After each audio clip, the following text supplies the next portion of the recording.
I think that there are some real concerns with homeschooling, especially in Ohio, since it's changed in the last couple of years. What was happening with the Siders children before they vanished from the classroom?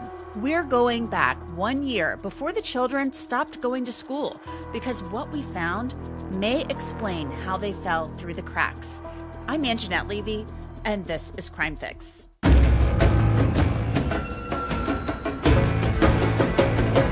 Court document, filed October 19th, 2021, Gallia County Juvenile Court. 6 children enrolled at Adderville Elementary School accumulated more than 72 hours of unexcused absences. 1 sentence, stamped, signed, filed away. Then, on January 7th, 2022, a judge closed the case. No hearing on the merits. No home visit. Just a signature that made 6 children disappear from the state's paperwork forever. Picture a door. Not a crime scene door with tape across it. A plain interior door in a house in Hamden, Ohio, with a lock on the outside. That's the image this case will leave you with. 16 children. 1 12 by 12 room. That's the entire footprint of childhood for years, in a county surrounded by open fields. Before we go deeper into what the records actually show, make sure you're subscribed to the Crime Infinity, because we don't just cover the story, we follow the evidence. Let's build the timeline the way the paper trail actually built it, not the way headlines compressed it. June 30th, 2026. A search warrant is executed at a home in the village of Hamden, Vinton County. It has nothing to do with children. It's connected to an unrelated domestic abuse investigation. Deputies go in expecting one thing. They find 16. Ohio Attorney General Andy Wilson stood in front of cameras that evening and said 4 words that would define the case before a single charge was formally read. This is pure evil. 4 adults are taken into custody. Gary Siders Sr., 73. Christina Siders, 66. Gary Siders II, 36. And Elizabeth Siders, 33. 2 generations of the same family, all charged, all facing the exact same number. 16 counts each of felony child endangerment. 1 count per child. Here's the first crack in the timeline, and it's the one nobody expected. This wasn't a case that started with a tip about children. Investigators didn't know the kids were there. Nobody knew. That's not an accident of geography. That's a family that spent close to 2 decades making sure of it. So ask yourself this. How does a household of 16 minors, some described by investigators as barely able to communicate, at one point called feral, exist inside a functioning American county, with neighbors, mail carriers, utility bills, without a single welfare check landing on the right address at the right time? The answer starts 4 years before the rescue, in a different county, in a courtroom nobody remembers. Let's talk now about this whole issue of homeschooling. Homeschooling, you hear about people who do it and they say, "Oh my God, it's amazing. You give the kids more attention, more individualized, a more individualized, personalized experience." However, you're not getting the structure of a classroom. You're not getting the socialization. I'm sure there are some families that do homeschooling really well. I know I go to church with several families that choose to homeschool and do that for religious reasons and have great kids and bright kids. I think it just depends on the family and whether their family structure can provide the right atmosphere for that. I think, like you said, the structure of being in school is, having to be at a certain place at a certain time, having to get up in the morning like we would do as adults to arrive at work.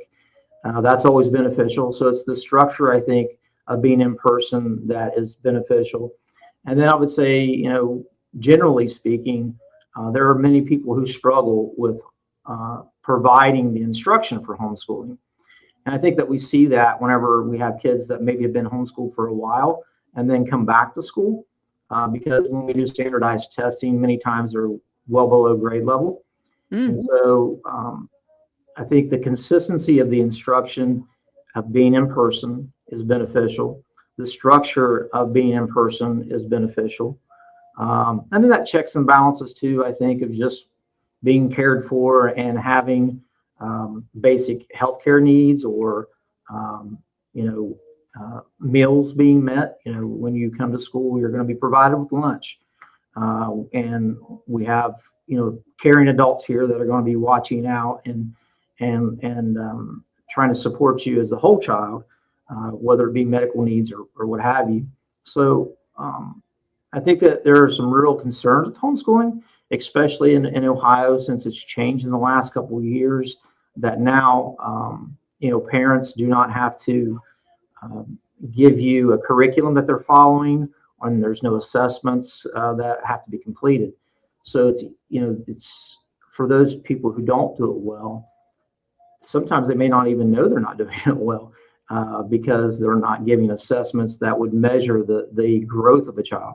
So I do have real concerns about homeschooling in general. I will say again that some people do it, I think, probably pretty well, but there are a lot of people who struggle to meet, the kind of standards or education that you would get in person. October 19th, 2021, Gallia County. A school attendance officer named Ronald Hammond files habitual truancy complaints against Elizabeth Siders and Gary Siders Jr., 6 of their children, enrolled at Adaville Elementary, had missed more than 72 hours of school, enough to legally qualify as habitually truant under Ohio law. The complaint gets filed. The system, on paper, works exactly as designed. The 16 Siders children are in therapeutic foster care. They are safe, and hopefully they are with adults who are caring for them. But we haven't received an update about how exactly they are doing or what they went through in the house on Omer Street or the other homes where they lived in Gallia and Vinton counties over the years. I've told you before that the 6 oldest Siders children were once enrolled in school in Gallia County.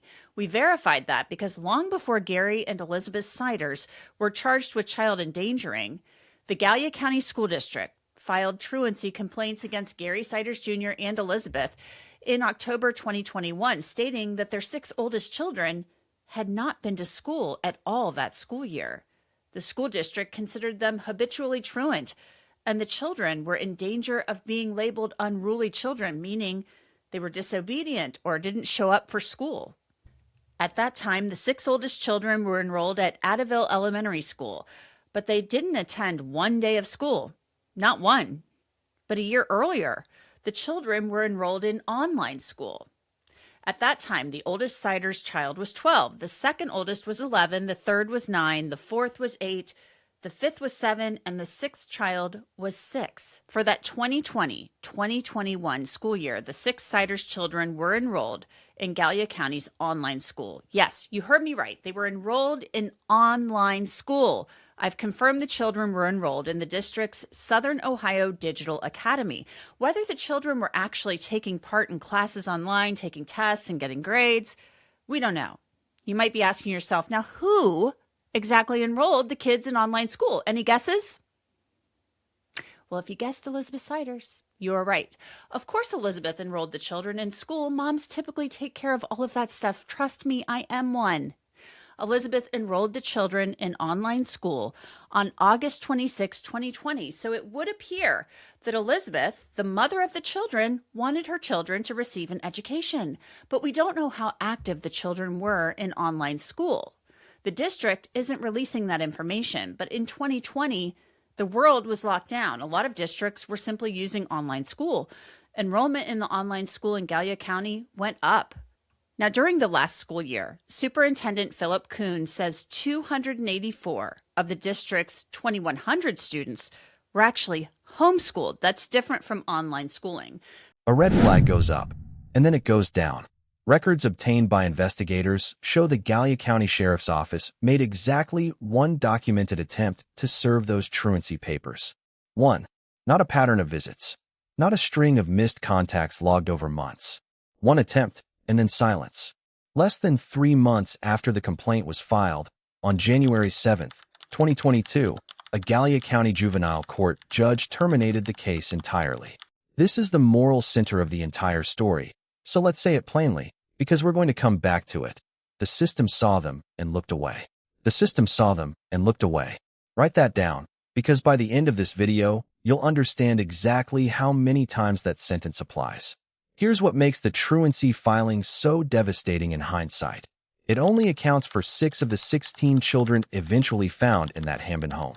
Investigators believe the family's footprint stretches back to at least 2005, moving through Gallia, Jackson, and Pike counties, with possible time in Wisconsin before landing in Vinton County.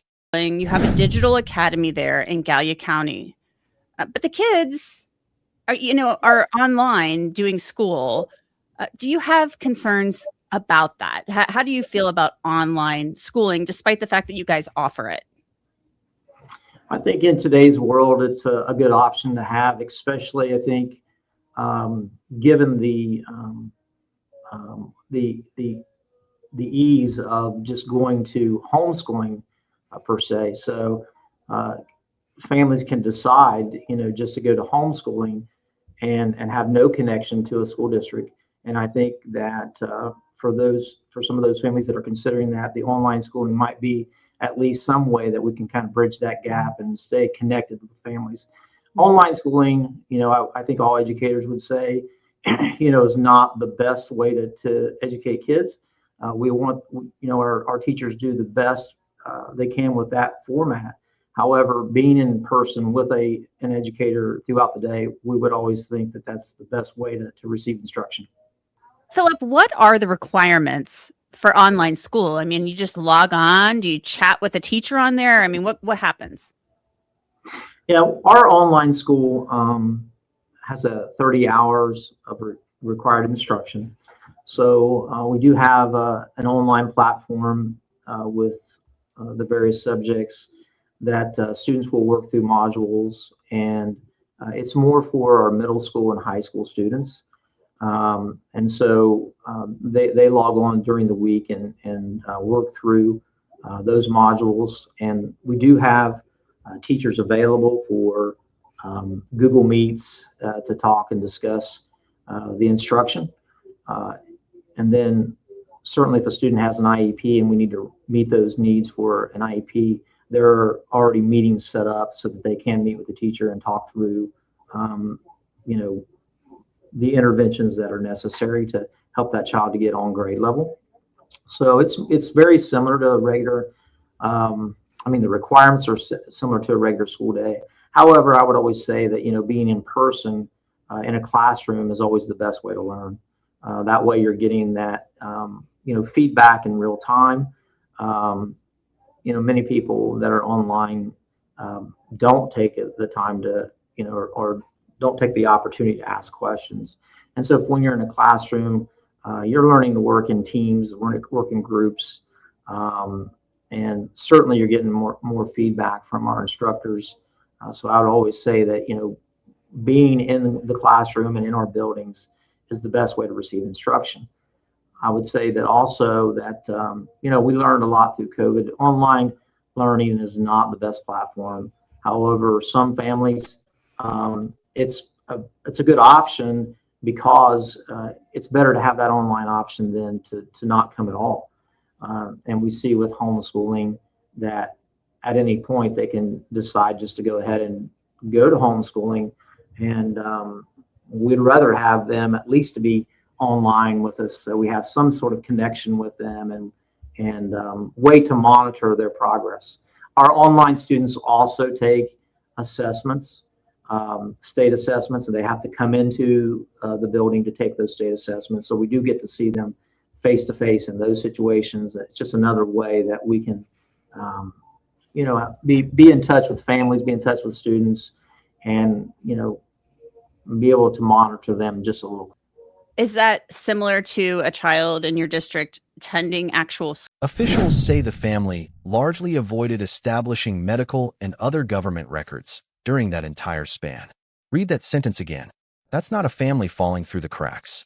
That's a documented, sustained pattern of staying just outside the reach of any single agency long enough that no one agency ever had the full picture. Now here's the ticking clock moment, the one that should stop you cold. Attorney General Wilson said publicly that if investigators had waited another 24 hours to execute that warrant, there may have been multiple deaths inside that house. 24 hours. Not a metaphor. An estimate from the people standing in that room. What does it mean that the entire difference between a rescue and a body count came down to the timing of a warrant connected to an unrelated case? When deputies went in, 7 children required hospitalization. 2 were airlifted to trauma centers. The children ranged in age from 20 months to 18 years old. Court filings describe serious physical harm done to each child listed as a victim, language specific enough that all 4 defendants are charged with second-degree felonies specifying torture or cruel abuse, not the lower-tier version of the statute. Separately, records surfaced showing that twin sisters among the children had died. Officials say of natural causes, according to available records, though that detail alone raises as many questions as it answers about what medical oversight, if any, existed inside that home over the years. And there's a second thread running parallel to all of this that the truancy paperwork never touched. Gary Siders, too, was also due in court on public indecency charges, filed not by a local deputy, but by a special agent with Ohio's Bureau of Criminal Investigation, the unit that handles major felonies and crimes against children. That's a different kind of scrutiny than a missed school day complaint. It tells you the state's attention, once it finally arrived from multiple directions at once, years after the first documented red flag had already been closed out. So where does responsibility sit in a case like this? Not legal responsibility. That's for a Vinton County jury to determine, and every one of the 4 Siders defendants is entitled to the presumption of innocence on every one of those 64 combined counts. We're talking about institutional responsibility.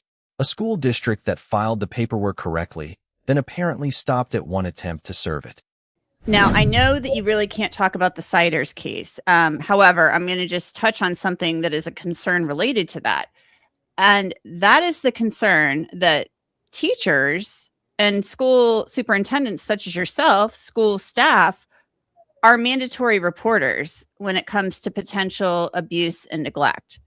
Correct. Oftentimes, when kids come from backgrounds where they don't have a lot or they're in need, sometimes kids, the only meal they get is at school. It's sad, but it's true.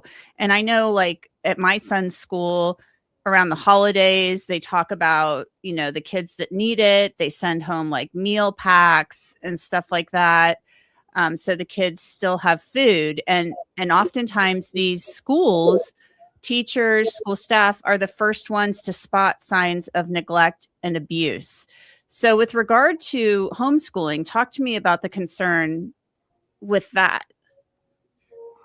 Well, like I was saying earlier, I think that, school districts, especially in rural areas such as ours, provide so much more than just an education. It is kind of that well check and making sure that kids have what they need. It's Christmas gifts at Christmas time. It's backpacks of food that go home with kids over a long weekend. It's dental care, that is provided sometimes within districts and provided within ours. Mm-hmm. So that it's really a whole child approach, I think, when kids are in our buildings, and that we can really monitor their needs and help support families, really. We're not here to go against parents or anything. We're here to support parents and provide where there are gaps in maybe their care.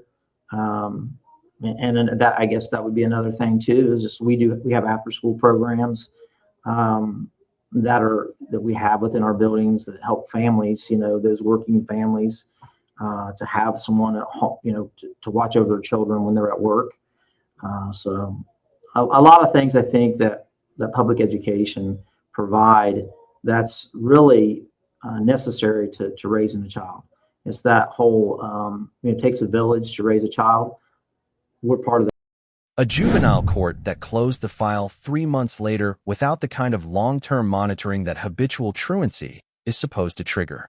2 other school districts, Gallia Police and Vinton County, that, when asked, said they have no responsive records on the family at all.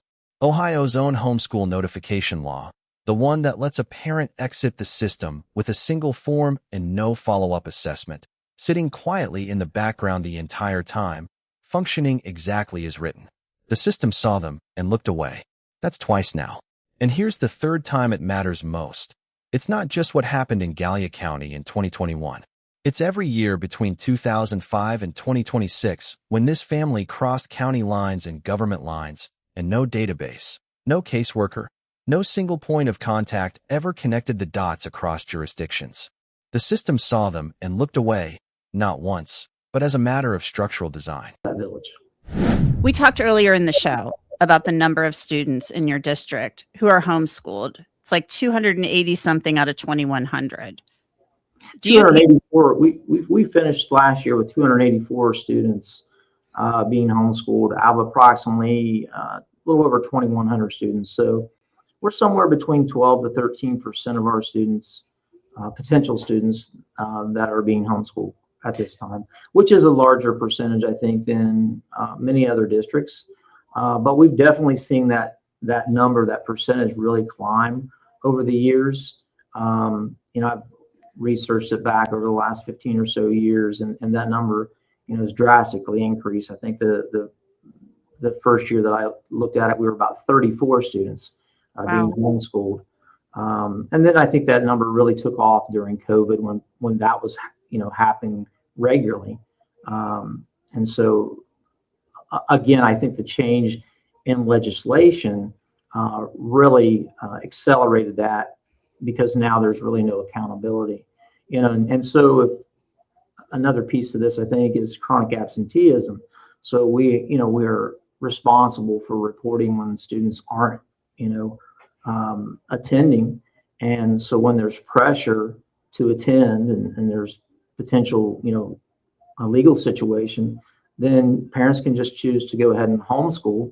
And then that takes care of the legal obligation to send your child to school. Do you guys have a lot of habitual truants? So I'm going to go back to what's called chronic absenteeism, which is 10%, missing 10% of the year. And that's something we report to the state. So out of 180 days, school year, 18 days approximately that they're missing.